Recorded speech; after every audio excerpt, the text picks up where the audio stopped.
We have here the Page of Wands energy. So I do pick up that this person right here, whoever this energy is, no, nakikita ko dito na parang meron siyang energy na possible na may pagka straightforward siya, okay? At ayaw niya rin ng mga paligoy-ligoy, yun nakikita ko dito. Pero kung mapapansin mo, mga babes, no, hindi niya pa suot yung isa ritong skater na shoes, diba? So, ibig sabihin, kung sino man tong energy na to, no, kahit very straightforward siya, kahit na siya ay parang diretsa, no, na pinaparating rito ang kanyang emotions and feelings, parang hindi pa siya ganon kahanda or ready. So, kung sino man siya, pwedeng meron siya ditong literal na sasakyan. Pwede rin naman na motorcycle, car, ganyan, no? Or maybe this person here could be another message. Maybe sporty siya, no? Or maybe this person right here, baka marunong talaga siya mag-skate. Yan, no? Mag-skate dito. Kasi may skate shoes, no? Skateboard, pwede rin, no? Or any type of sasakyan, no? So, yan yung nakikita natin dito. Pwedeng marunong rin siyang mag-drive, okay? And, for some reason, possible na mahilig din siya sa accessories or baka kayo yung mahilig sa accessories or meron siyang particular na sinusuot na accessory like bracelets, possible rin na ring, no? Yan, necklace, pwede rin. Okay, so let us see.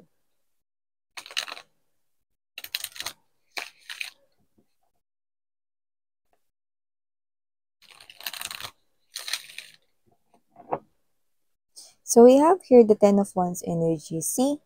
Kung sino man tong energy na to, no, nakita ko dito that this person right here is someone na straightforward, okay, honest, pero parang meron ditong something na parang nahihirapan siya rito na i-open up. That's why we have here the Ten of Wands. This is the energy here of someone, okay, na parang medyo mahirap pa ito or difficult pa itong gawin. Yan, no? So, let us see. This person could be someone who is simple sa kanya ritong pananamit, no? Or sa kanya ritong datingan, no? Parang simple lang yung dating niya rito, mga babes, no?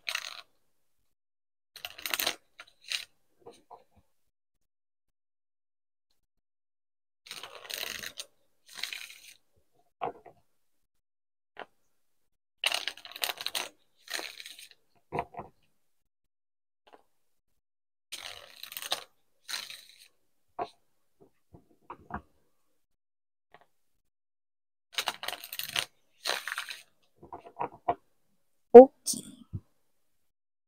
Let us see.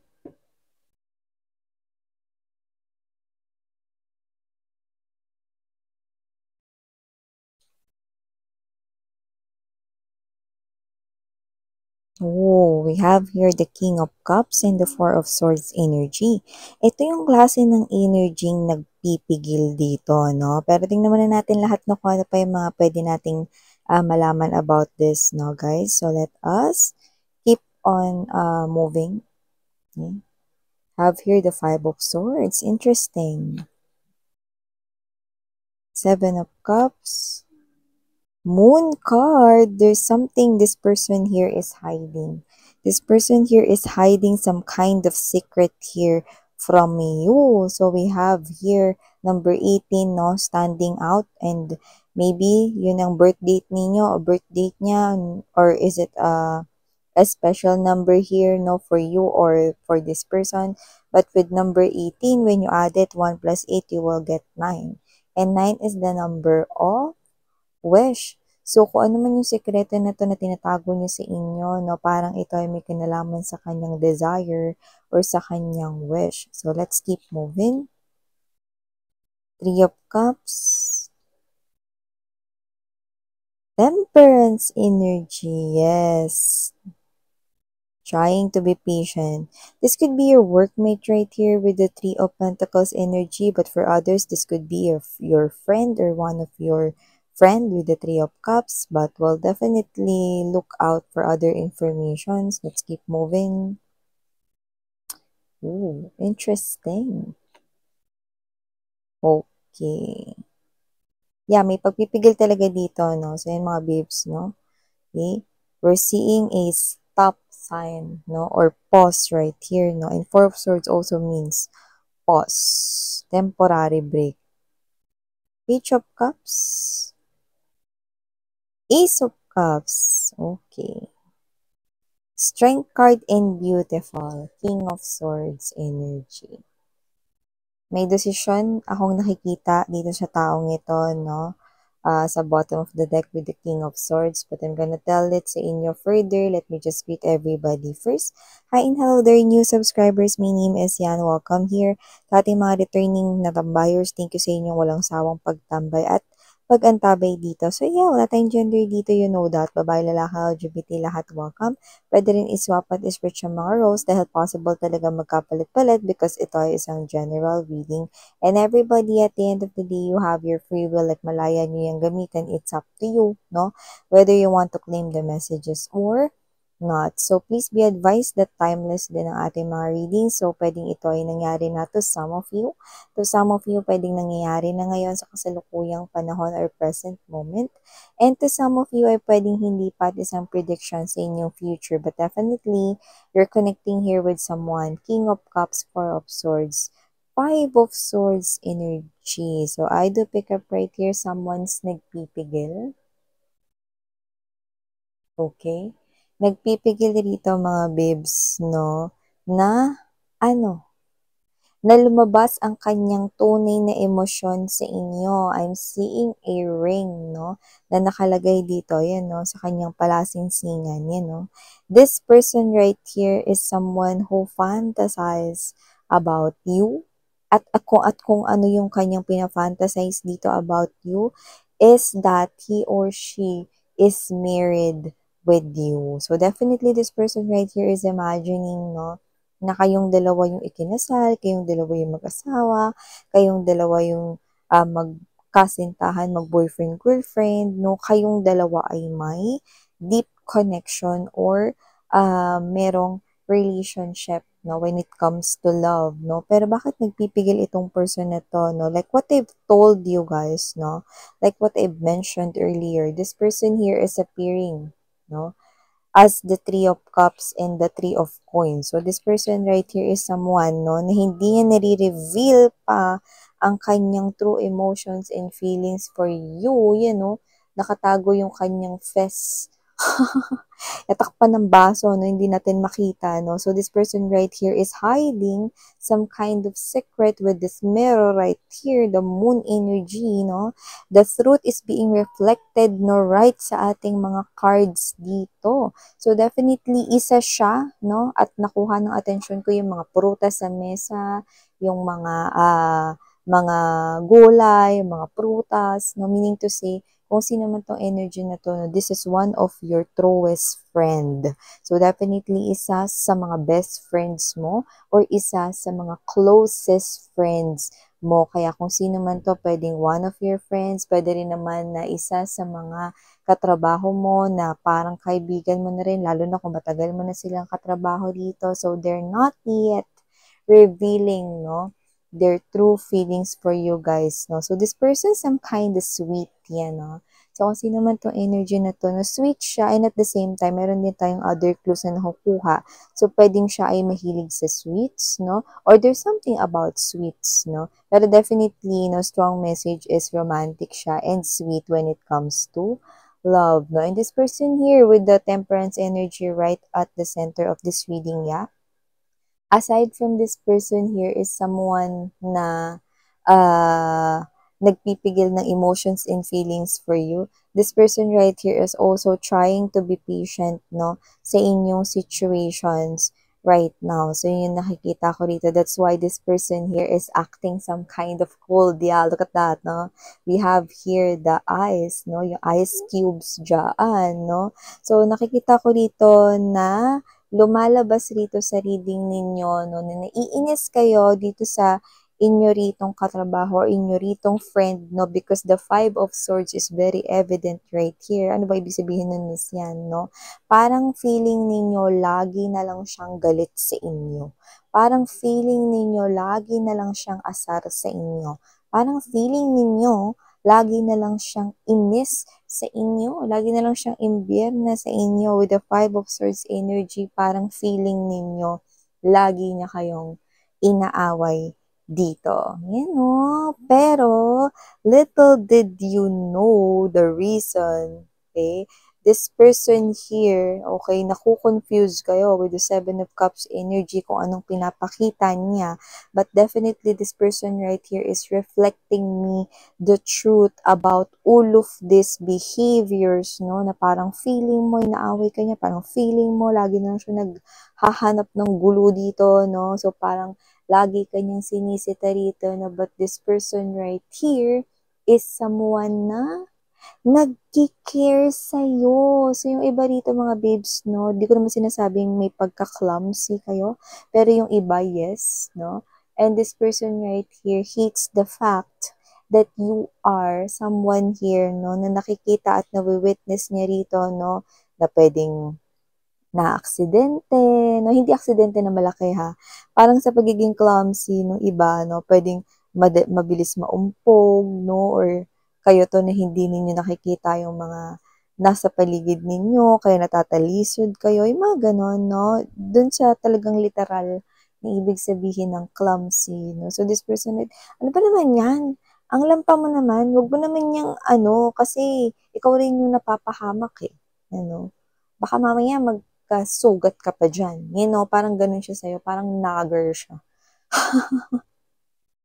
Parang, kunyari kayo to, no, na may sinat kayo, mga babes, no, and then, nalaman niyang may sinat kayo and ayaw niyo uminom, no, ng gamot, no, para ma-prevent yung pagtuloy ng lagnat, no, so siya, galit na galit siya, no, na parang kala mo rito, parang, uminom ka na ng gamot ngayon para hindi na matuloy ang lagnat mo, ang tigas naman ng ulo mo, eh, you know, parang ganun siya rito, no, and you do not know why, diba?